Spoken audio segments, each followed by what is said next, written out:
aminareo rehetra ny ry havana ny fahasoavana sy ny fiadanana avy amin'Andriamanitra ray Jesosy Kristy tompontsika amen.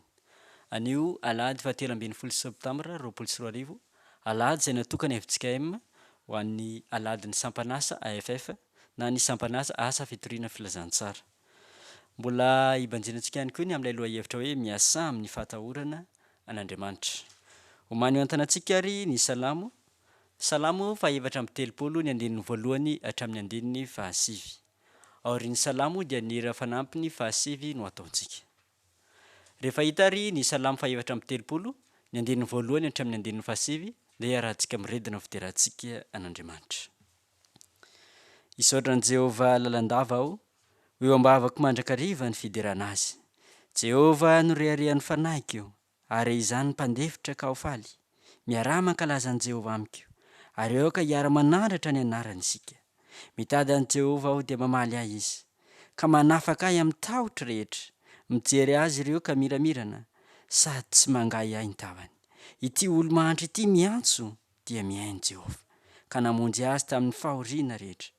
Ny anjelin'i Jehovah mitoby manodidina izay matahotra azy, ka mamonjy azy. Andramoka izao fa tsara Jehovah, samby izay olona mialoka aminy. Mahatsahora an'i Jehovah ianareo rolomasina, fa tsy hanan-java-mahory izay matahotra azy. Amen.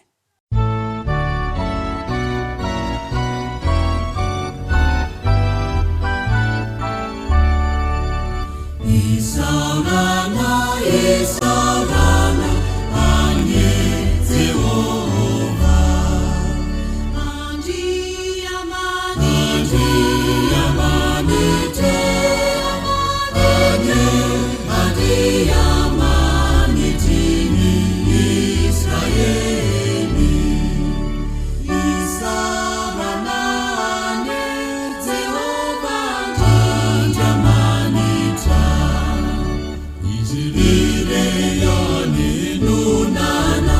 Izireliani nunana, Isaurana, Isaurana, Isaurana,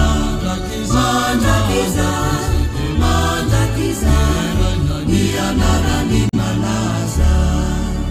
Isaurana, Isaurana, anie Jehovah. Andriamani, Andriamani, Andriamani, Israeli. Isaurana, anie Jehovah. Andriamani, Izireliani nunana, Izireliani nunana, Isaurana, Isaurana, mandakiza, nianarani malaza. Aliyakanireta, uwenikenikia,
Nde iombina amin'ny vavaka isika. ry Andriamanitra ray zanaka fanay masinao, izany salamo zany no entinay midera sy mankalazanao. Lehibe loatra ny fitiavanao ka nomenao fotoana manokana izay amin'ny tian'io ty ahafahanay miombona manompanao Andriamanitra amin'ny alalany izao fanompoam-pivavahana izao. Mankasitraka raha io. Misaotra anao ihany koa izay ny amin'ny fahasoavana izay nositrahinay avy aminao Andriamanitra. Mankasitraka indrindra Tompo. Manoloana ny fahamasinanao Andriamanitra. Miantso anay ianao mba hanompanao amin'ny fahatahorana anao amin'ny fanajana. Indrisy raha io. Tsy ny aina izany izahay mihitsy nefa natahotra ny zava-misy fa tsy natahotra anao Andriamanitra. Ko mamindrafo aminay raha io. Mamela ny eloka ianao. I Jesosy Kristy ilay efa tonga teto amin'izao tontolo izao, ho famonjena ho anay. Noho izany dia raisinay amin'ny finoana sy amin'ny fanantenana, ny famelan-keloka izay omenao, tanteraka tao amin'i Jesosy Kristy. Ko misaotra Tompo noho ny famindramponao ka nanomezanao azy ho anay. Kehitriny ary. Mangataka aminao izay ny mba hiasany fanainao masina aty anatinay, hanokatra ny fonay, hanokatra ny sainay, mba hatakaranay ny hevitry ny teninao, ary ny fanainao masina ihany koa no hanampy anay mba hatomombana izao fanompoana masina tanterana izao. Ka ny teninao izay ho renesinay Tompo, mba ho tonga fiainana ty anatinay, hiseho ny voninahitra ao amin'ny androm-piainanay manontolo. Izao fanompoam-pivavahana tanterahinay izao ihany koa Tompo, atao voninahitra ao irery ihany. Hatreo ary izay amin'ny alalan'ny fanainao masina. Ny anaran'i Jesosy Kristy no nandratanay izany vavaka izany. Amen. Tonga eo amin'ny fotoana iainonan'ny ten'Andriamanitra tsika soariavana. Ko ataontsika ny hira fahaenina ao amin'ny firana fanampiny ny andininy voalohany, dia hitsangana ny mpanompon'Andriamanitra hivavaka sy hamaky ny soratra masina.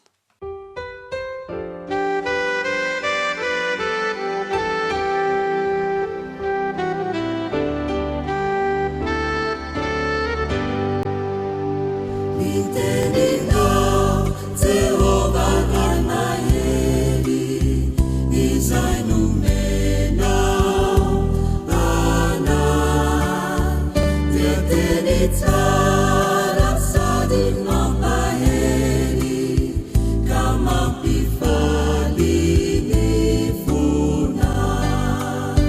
Miteninao vonay na sakafo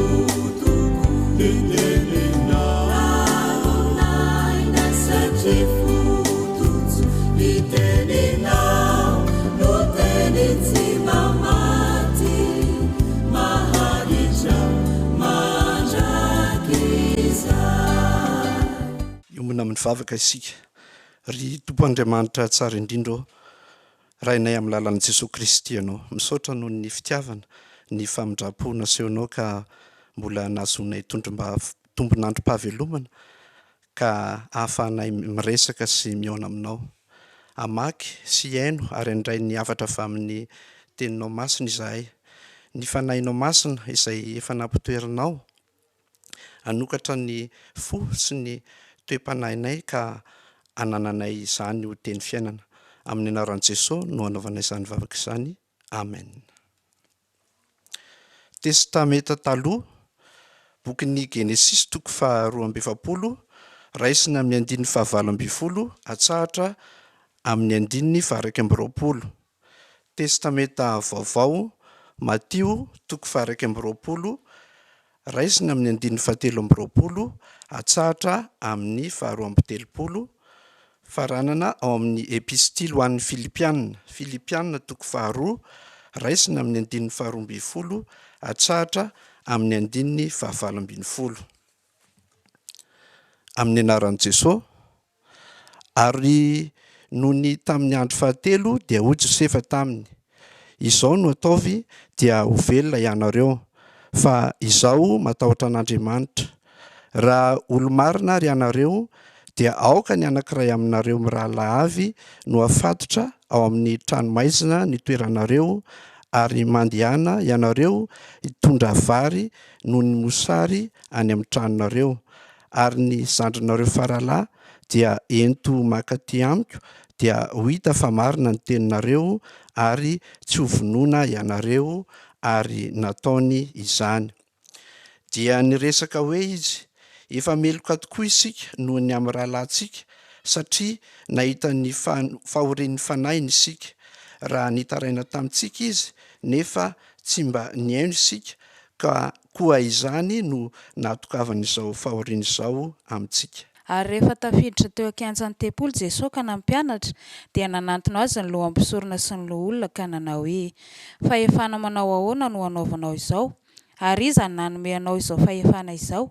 Ary Jesosy namaly ka nanao taminy hoe izao kosa anontany anareo zavatra iray loha ary raha hovalianareo izany izao kosa dia ilaza aminareo izay fahefana anaovako izany. Ny batisan'i Jaona avy taiza moa izany? Avy tany an-danitra va sa avy tamin'ny olona? Ary izy ireo niara-ny saina ka nanao hoe raha ho lazaintsika hoe mantsy avy tany an-danitra dia hovaliany hoe isika ko nahoana ianareo no tsy nino azy? Ary raha ho lazaintsika hoe kosa avy tamin'ny olona dia matahotra ny vahoaka sika satria nataon'izy rehetra ho mpaminany Jaona. Ary namaly an' Jesosy izy ka nanao hoe tsy fantatray. Dia hoy Jesosy taminy izao koa tsy ilaza aminareo izay fahefana anaovako izany. Fa ahoana kosa ny hevitrareo? Nisy lehilahy nanana zanaka roa lahy dia nakeo amin'ny lahy matoa izy ka nanao hoe anaka andeha miasa eny an-tanimboaloboka anio. Fa namaly izy ka nanao hoe tsy andeha aho. Nefa noho ny afaka izany dia nanenina izy ka nandeha ihany. Dia nakeo amin'ny faralahy izy ka niteny toy izany koa. Ary izy namaly ka nanao hoe andeha aho tompoko, ka tsy nandeha izy. Ka iza moa amin'izy mirahalahy no nanao ny sitrapon'ny rainy? Hoy izy ny lahy matoa.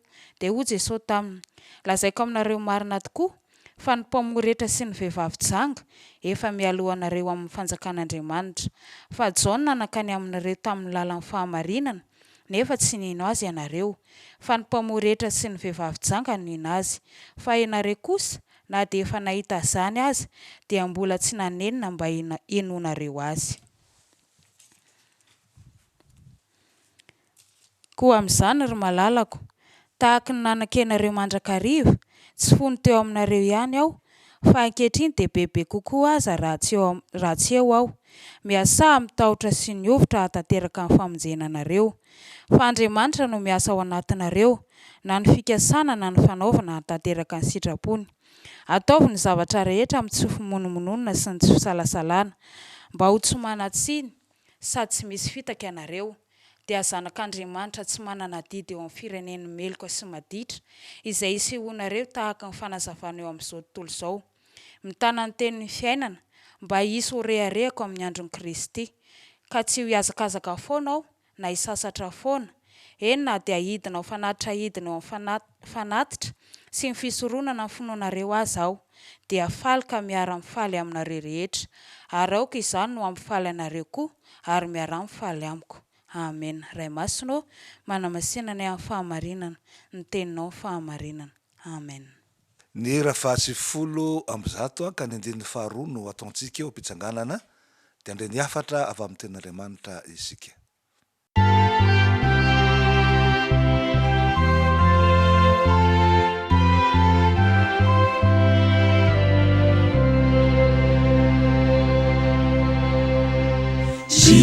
Jesosy mitenena araka ny fombanao aminay izay manatena mba hatreny feona fomarary sy manay matsapo sy latra idei no fatsisay aneuni ulatra.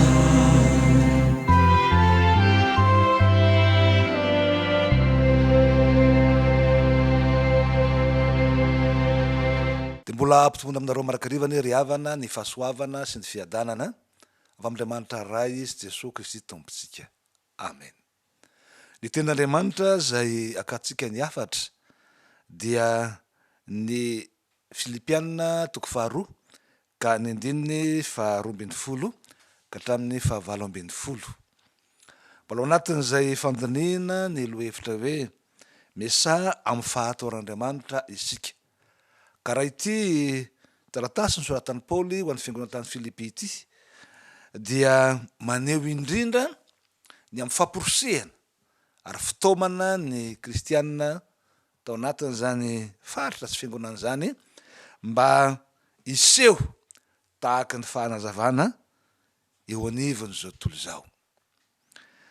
Paoly apôstôly zay manohatra ny taratasy dia mampiseho sy manambara fa ny famonjena zay noraisina avy amy Kristy de tokony iainana sy tataratra ao anatin'ny fahaveloman'ny fiangonana. Ary zany no amporosian'ny fiangonana mba miseho na iseho tahaky ny fanazavana eo anivony zao tontolo zao. Ka voalohany indrindra atanteraka izany na isehony izany dia zay lazainy hoe mesa amitahotra sy niofotra atanteraka ny famonjena. Mesa amitahotra sy niofotra atanteraka ny famonjena. Amin'ny andininy 12 tapany farany zany. Ny fahatserovan'ny kristianina, ny asarobidiny asa-pamonjena nataon'i Jesosy Kristy ho azy no ahatonga azy hiasa amitahotra sy niofotra mba hahatonga ny famonjena nataon'i Kristy hiatra sy ho hita eo amin'ny fiainany manontolo. Ary ny endrika anankiray zay isehon'izany de ny fiainana feno fankatoavana an'Andriamanitra. Ary dia ambaran'ny Paoly eo amin'ny andininy meloza ho andininy raisitsika zao fa Jesosy Kristy no endriky zany fananana fiaina feno fankatoavana zany, na modeliny zany fahatokina sy fankatoavan'Andriamanitra zany.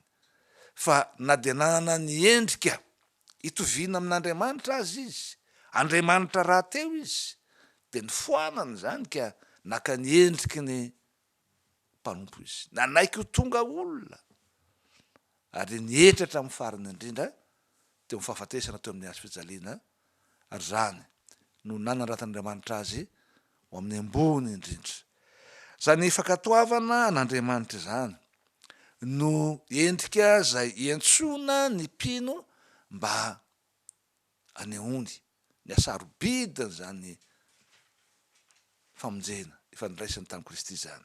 Ka iasany amin'ny tahotra sy niofotra, zany hoe ametrahany ambony hatrany ny fatahoran'Andriamanitra.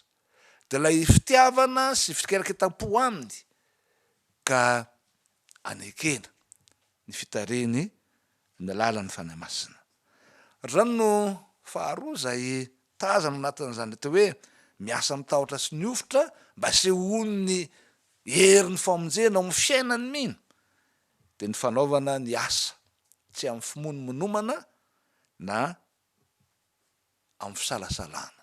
Zay no ambaran'i Paoly, miasa amin'ny tsy fimononomana ary tsy amin'ny fisalasalana, satria endriky ny fanekena ny sitrapon'Andriamanitra zany. Na misy aza ny finiavana, na misy aza ny fikasana, na misy aza zay fandirin'ny olona dia Andriamanitra no mahatanteraka sy mahalavorary zany. Arak'izay ambara eto hoe fa Andriamanitra amin'ny fikasanareo sy amin'ny fanirinareo de izy mahatanteraka izany. Ny fiasan'Andriamanitra na ny faneken'ny olona ahatonga ny fahasoavan'Andriamanitra hiasa ho aminy. Mahavitany ny asa-panompona amin'ny tsy fisasalana na fimenomenomana ary endriky ny fankatoavana sy fanetretena eo ambanin'ny voninahitr'Andriamanitra zany.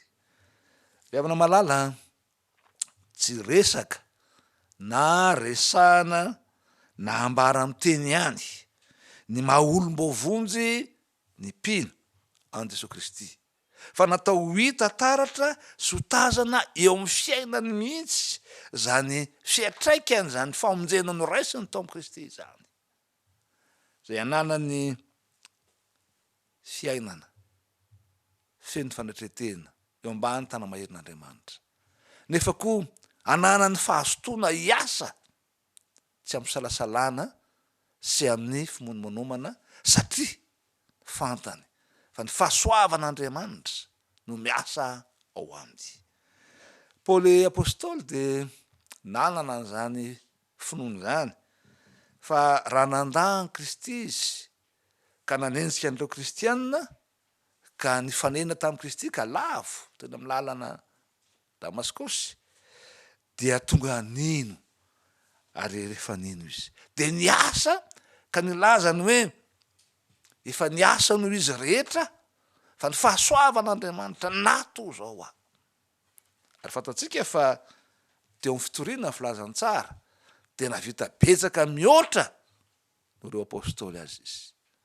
Ary raha ny fahatsapahana ny herin'ny famonjena miasa ao amin'ny olona izany no ahafahana manome voninahitrin'Andriamanitra ary fijoroana vavolombelona eo anivon'ny izao tontolo izao. Ary zany no faharoa zay ambaran'izao tenin'Andriamanitra izao, ny ahatonga ny fiangonana de ny fiombonan'ny mino ho fahazavana eo anivon'izao tontolo izao dia faharoa ny ezonany ny teny fiainana, ny ezonany teny fiainana, zany hoe mitoetra mahatoky amin'ny finoanan'i Jesosy Kristy ary ny fanekenan'i Jesosy Kristy ho tompo sy mpamonjy dia tsy voahozongozo ny zava-misy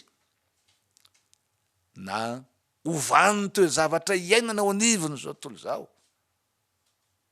fa tena fahatokiana ny amin'ny fiainana zay entin'i Kristy tao amin'ny famonjeny.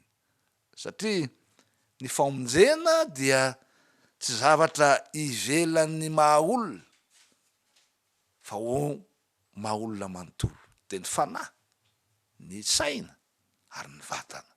Ka ny fahatokiana an Jesosy Kristy de manjary mahatonga ny mino afaka anana fiainana miavaka noho ny tsy mino eo anivon'izao tontolo izao.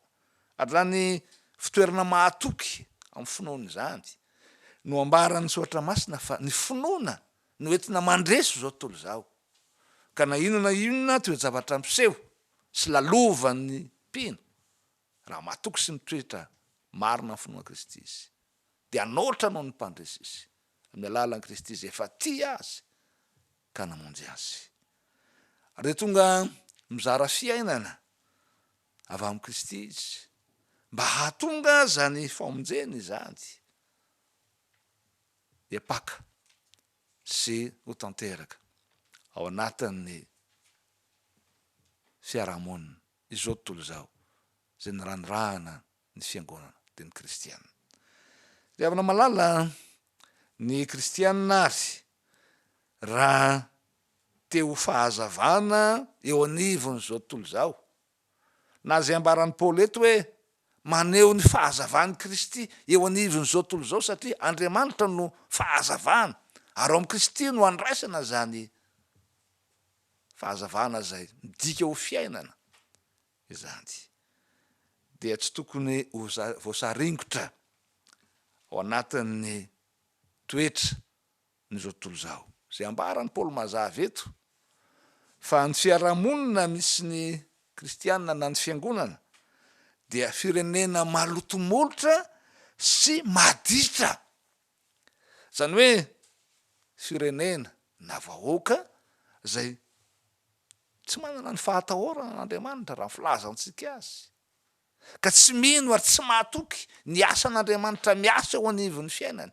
sy ao anatin'izao tontolo izao tsy tokony voasaringotra am'izany ny fiangonana sy ny kristianina fa natao hitondra fahazavana zay mampisy fiainana ho an'ny olombelona rehetra.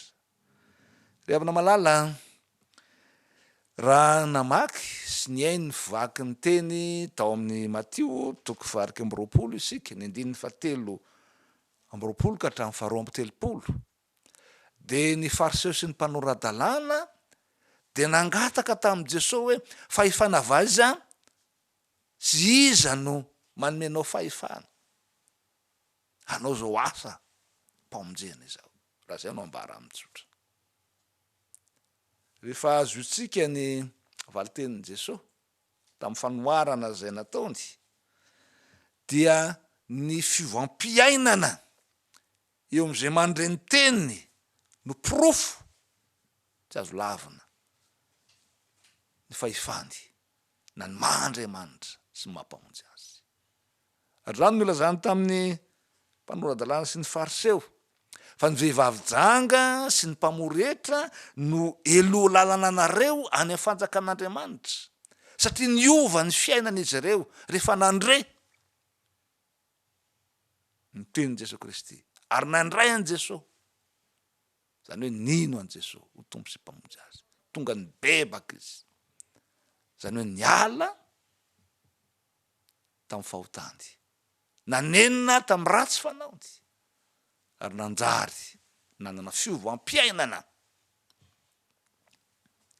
mahazanak'Andriamanitra azy ary zany fiovam-piainana zany no entina sy hahafahan'ny fiangonana manam-porofo ny fahamarinany ny finoany de ny fanaikenan'i Jesosy zanak'Andriamanitra le mpamonjy zao tontolo zao ka mahatonga ny famonjena zay noraisiny isehoany ho toy ny fahazavana eo aniviny zao tontolo zao ary zany raha teo moa no tenin'i Jesosy ho amin'ny fiangonana na ho an'izay minina mpanarady azy ianareo ny fanasin'ny tany ianareo ny fahazavana zao tontolo zao raha ny fanasina ny tonga matsatso inindray no lana azy ary tsy misy olona zay mametraka jiro ao ambany vata famarana fa miseho ho tahaka ny fanazavana eo am'izao tontolo izao ka miasa amin'ny fatahoran'Andriamanitra rehavana malala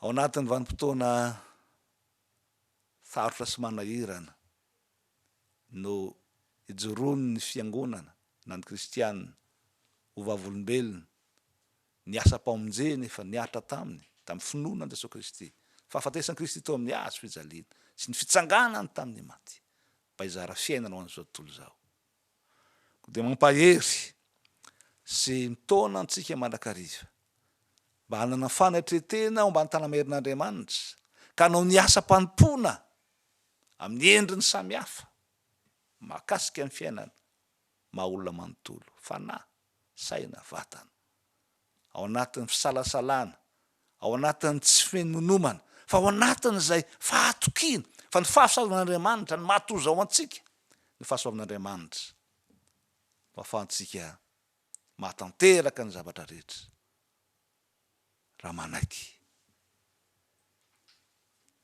ny fitarihany fanamasina isika de mahereza ry havana mba hiasa amin'ny fahataoran'Andriamanitra zany hoe fatsirovana mandrakariva ny asarobidiny raha ny Kristina latsaka teo amin'ny hazo fijaliana andraisantsika ny famelan-keloka mba amin'ny fiainam-baovao de ny mahazanak'Andriamanitra atsika mba hatonga atsika ampitoetra ny fiadanana eo aniviny zao tontolo zao de ho an'Andriamanitra irery ny voninahitra amitsika kosa ny hery avy amin'ny fanahy masina ahafahantsika ho fanazavana eo aniviny zao tontolo zao amen.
Imbona mivavaka tsika ry havana. Andriamanitra io Andriamanitra ianao, Andriamanitra tompo sy mpanjakanay, Andriamanitra tompon'ny hery sy ny fahefana rehetra ny an-danitra sy etỳ an-tany, Andriamanitra fitiavana ihany koa. Misaotra anao izahay ry Tompo noho ny amin'ny fitiavanao sy ny famindram-ponao, noho ny tehirizanao anay ka nahatratraranay ity fotoana ity, ary indrindra Tompo ny tenenanao taminay indray androany tamin'ny alalan'ny mpanomponao. Misaotra anao izahay fa androany ianao dia mbola nampianatra anay ny mba hisehonay toy ny fahazavana eo anivon'izao tontolo izao, satria izahay dia kristianina manana anao Jesosy Kristy miaina ao anatin'ny famonjena. Ka izany indrindra ry Tompo no tokony ho hita taratra eo amin'ny fiainanay izany famonjena izay efa noraisinay tao aminao Jesosy Kristy izany. Mampianatra anay koa ianao mba hiasanay amin'ny tahotra sy ny ovitra ahatanteraka ny fikasana aty anatinay. Tompo tsy efa ny herinay izany, tsy efa fisainana maha-olombelona anay, mangataka indrindra ny asa amin'ny fananao masina izahay hitari-dalana anay mba hahafahanay manatanteraka izany, ary indrindrandrindra koa ry Tompo hahafahanay miaina amin'ny fiainana fankatoavana anao Jesosy Kristy, ka ianao Jesosy Kristy tokoa no modely ahatanteraka izany eo amin'ny fiainanay. Ankehitriny dia mitrotro ambavaka ny fiangonanao izahay mba ho fiangonana feno fankatoavana anao, miasa amin'ny fahatahorana anao Andriamanitra, satria amin'ny fanaovana ny asa tsy amin'ny fimonomononana tokoa sy tsy ny fisalasalana ry Tompo no ahatsapana tokoa, fa tena kristianina izahay ary tena mpanaradianao Jesosy Kristy, satria ianao Andriamanitra no mahatanteraka miara-miasa aminay ahatanteraka izany. Ankehitriny koa izahay dia misaotra anao fa mbola mampianatra anay ianao fa tokony ho hita taratra eo amin'ny fiainanay pino ny maha-olom-boavonjy anay, mba hahatonga anay fiangonana ho fahazavana mitoetra amin'ny teny fiainana dia ny fanekena anao Jesosy Kristy ho tompo sy mpamonjy anay izany. Dia ampio izahay Tompo hahafahanay manatanteraka izany eo amin'ny fiainanay. Ankehitriny izahay dia mitrotro ambavaka ny mpitandrina, ray aman-dreny mpitandrina sy ny ray aman-dreny mpitandrina mpanampy izay miara-miasa eto amin'izao fitandremana izao.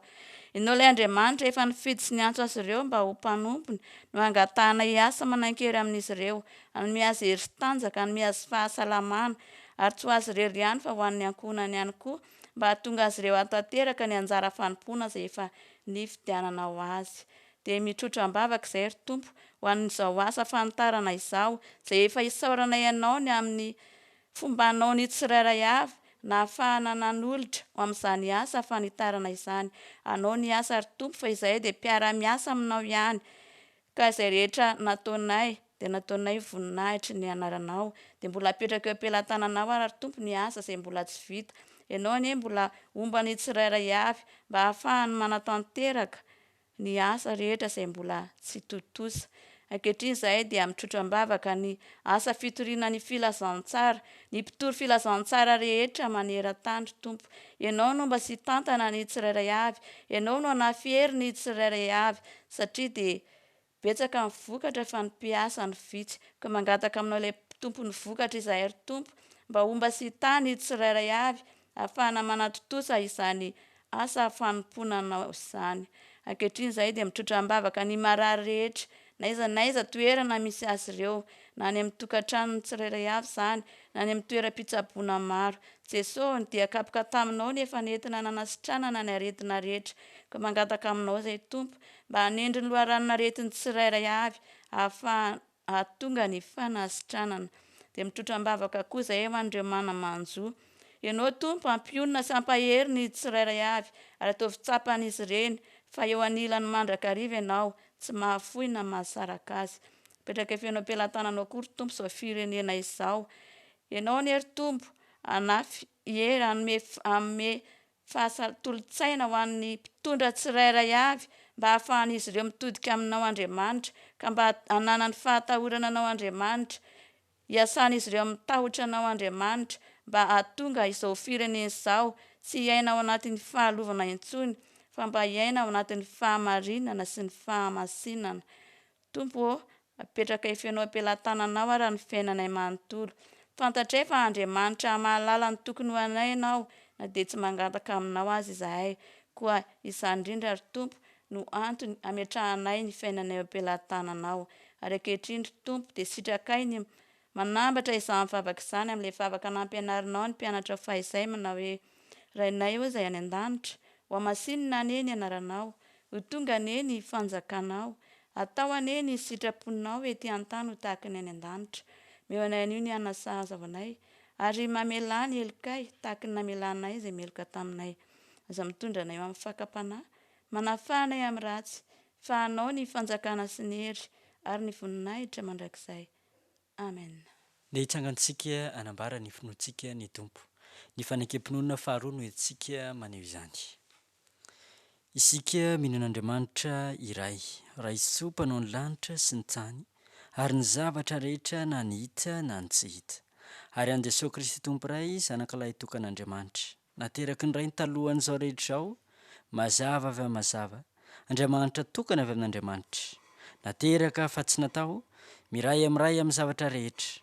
Izy no naharihana izao tontolo izao, noho ny amintsika olombelona sady ho famonjenantsika dia nidina avy tany an-danitra izy, ary nataon'ny fanahy masina nofo avy tamin'ny Maria Virjiny dia tonga olona izy. Nombohina tamin'ny hazo fijaliana ho fanavotana antsika, tamin'ny nanapahany Pontio Pilato izy. Nijaly izy ka nalevina, nitsangana tamin'ny maty tamin'ny andro fahatelo araka izay voasoratra izy. Niakatra ho any an-danitra izy ary nipetrika eo an-tanàna ankavan'Andriamanitra ray. Avy any no hiaviany indray amin'ny voninahitra, hitsara ny velona sy ny maty, ary mandrakizay ny fanjakany.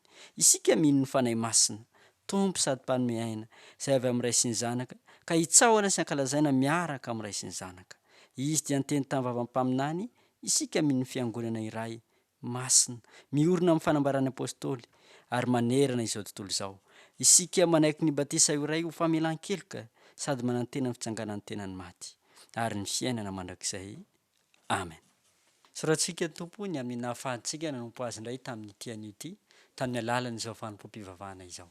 Amarana izao fotoan'izao isika, koa indray ny tsodrano, aorian'ny tsodrano dia nira 7:20 ny andinin'ny 5 no ataontsika. Raha isao amin'ny finoana ary ny tsodrano, izay tononona amin'ny anaran'i Jesosy Kristy Tompontsika, fa izy no hatanteraka izany ho antsika. Ary Andriamanitra hatanteraka izay tokony ho anareo, araka ny hareny amin'ny voninahiny, ao amin'ny Kristy Jesosy Tompo. Amen.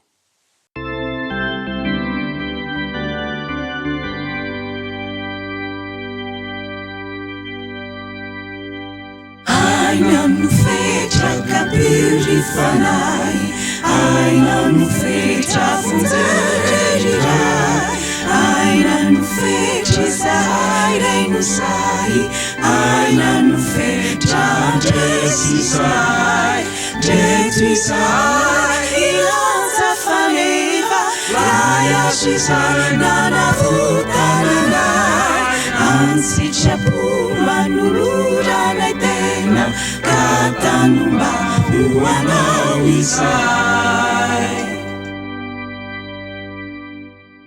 Ho an'Andriamanitra irenen'ny voninahitra, amin'ny anaran'ny Ray sy ny Zanaka ary ny fanahy masina. Amen.